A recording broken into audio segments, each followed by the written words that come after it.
James. Marcos San James na. Hindi, Santiago yan. Ay, Santiago. Ano ba yun? Wait lang kaya.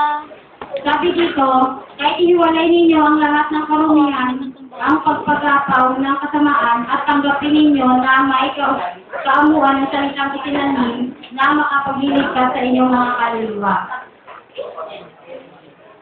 22. Sabi doon na datapwat maging tagatupad kayo ng salita at huwag tagapakinig lamang na inyong dinadaya ang inyong sarili. Di ba nakita natin doon na kailangan hindi lang yung pakikinggan mo lang, kailangan magmamanifest din yung mga natututunan mo sa sarili mo.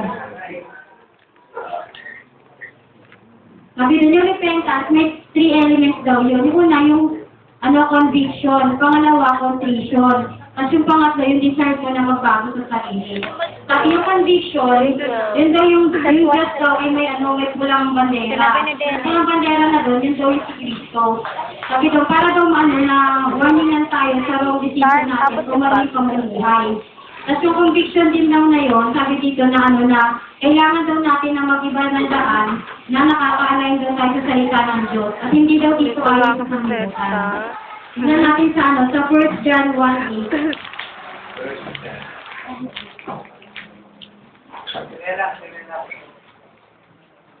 Sanin na nakakuhan. 1-8. Tulis ka rin. Ayaw kang kuhan. Hindi ko talaga makita eh. Ibig sabihin, hindi ka totohanan niya. Kasi simula pa rin na pinanganak tayo sa mundong to, kumbaga nakakibat na sa atin yung kasalanan.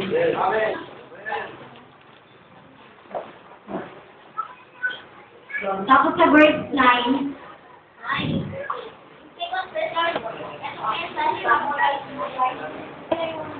Ano ba yan? Ayun yung akin mo sa tinalibisan kung wala. diba? Makikita natin doon na kung sinabi mo wala kang kasalanan, ibig sabihin, sinungaling siya. Sinungaling yung sinasabi dito. Tapos yung second naman yung contrition. Sabi doon, na yung contrition daw, yun daw yung sincere sorrow, na totoong pag-isisi daw at makadas na sorrow, na yung ating puso daw ay magkakaroon ng basbas na brokenness para daw sa kasalanan. Tignan natin sa may 2 Corinthians 7:10.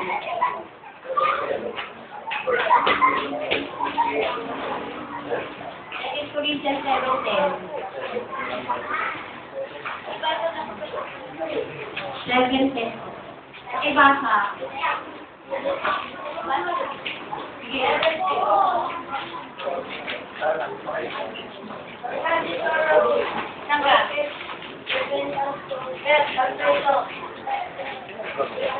Sinanay talaga yung balat.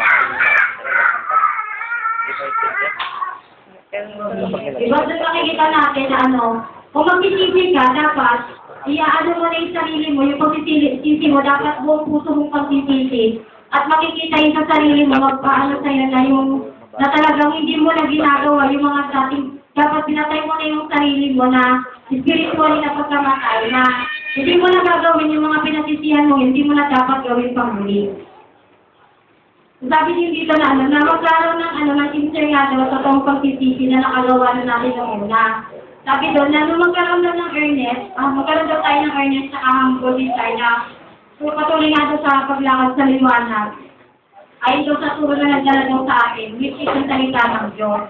Kung yung ating tinagalihan daw yung mga ginawa ng Diyos kay Cristo para sa ating makasalanan. Yung Diyos pa rin daw yung gumawa ng way para sa ating makita na tinubog tayo sa kasalanan. Tingnan natin sa may Luke 18:13. Ilang minutes?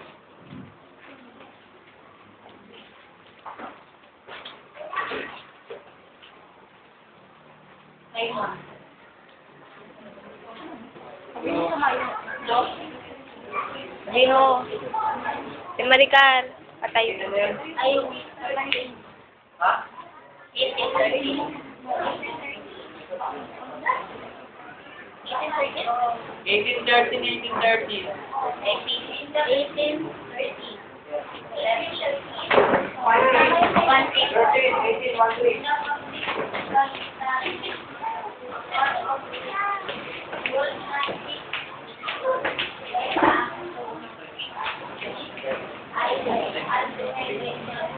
Tapos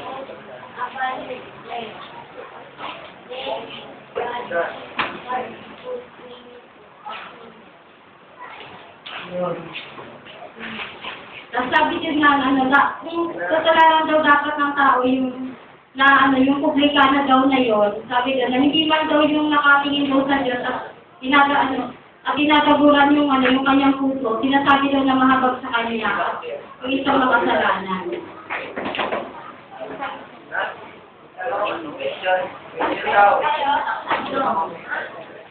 Lawak nga.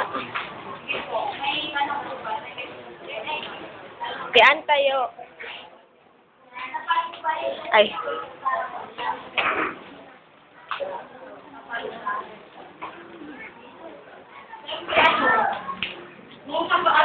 Hindi, kailangan siyempre dapat ngayon, di ba? Kailangan, kung mag-justify ka, dapat may sanctification at the same time, meron ka rin of pity of the spirit.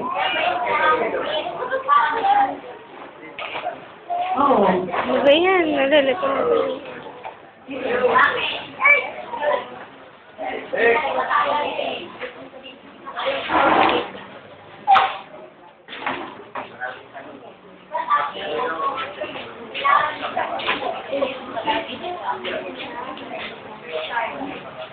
Wala nang mali sa sinabi ko, di ba, yun sa Acts 2:10, parang may mali kasi parang ang layo. 2:10 daw kasi pag nabaptize, may repentance dapat. Eh, ang sinabi niyo pong verse ay Acts 2:30, parang feeling ko, parang feeling ko kasi Acts 2:38. Feeling ko parang ang layo. Kasi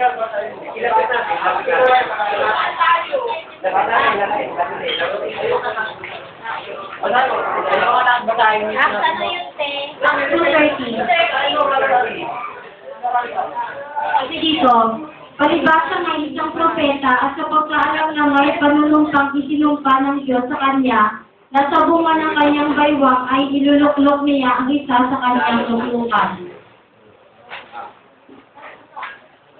48. Diba?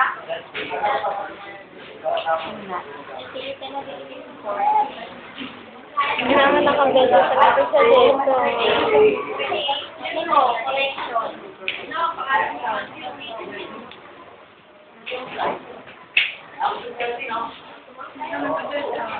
Pero, sa'yo yan. Sakin mo.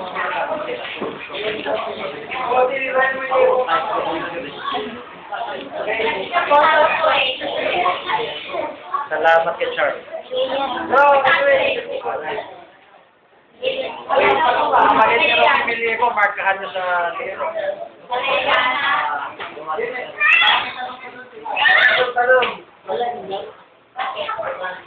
Sapat ba yan para maligtas ng tao?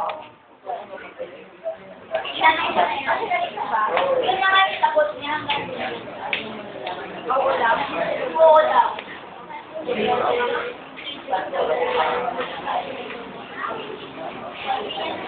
Tanong si JR.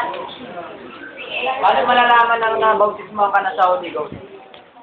Kapag siyempre, huwag ka natanggap mo na yung Holy Ghost, magpamanifest yun sa sarili mo. Hindi yung sinasabi niya na dito na kapag natanggap mo lang siya, kumbaga natanggap mo lang, pero kung hindi mo pamanifest sa sarili mo, bali wala. Tapos, Diba? Ano yung manifestation? Ano daw yung manifestation? Ano yung manifestation? manifestation. Bigla mo itutok sa kanya yung camera. Galing manifestation, halimbawa, katulad nga niyan, isang Kristiyano, di ba maalam naman natin, Kristiyano na isang sinabihan na, pero makikita pa rin natin yung mga gawang sanglibutan. May manifestation ba sa kanya o wala? Wala, di ba? Kumbaga, yung mga dating gawin niya, hindi niya nagagawin yun. Yun yung manifestation. Kumbaga, makikita sa buhay, bago na siya.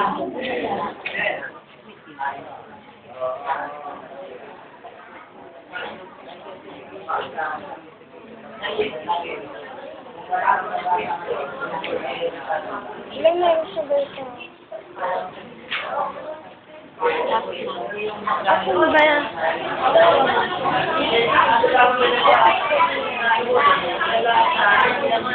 Ibang ganito ba?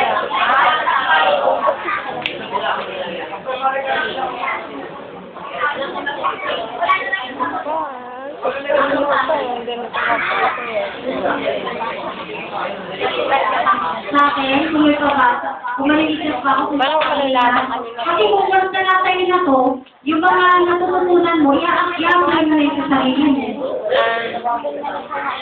Oh, ito na nga, 15 na. Stop ko. Stop ko, mamaya na. Stop ko na.